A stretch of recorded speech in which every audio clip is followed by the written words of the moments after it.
I to the power of I. What do you think? Real? Imaginary? Something else completely? Have a crack at it yourself, and then let's compare notes.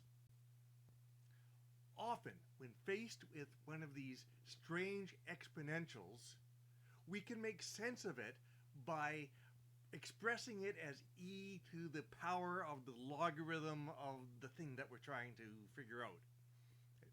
So in this case, when we do that, we can move the exponential I in front of the logarithm. And so now we have e to the power of this product of I times the logarithm of I.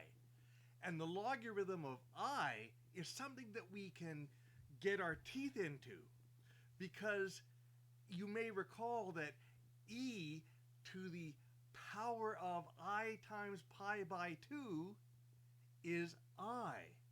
So the logarithm of I is I times pi by 2.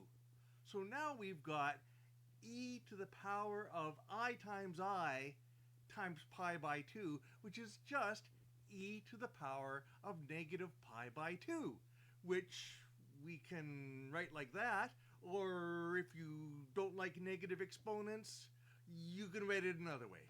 Do you like what you see? Here's some more. Thanks for watching. Cheers.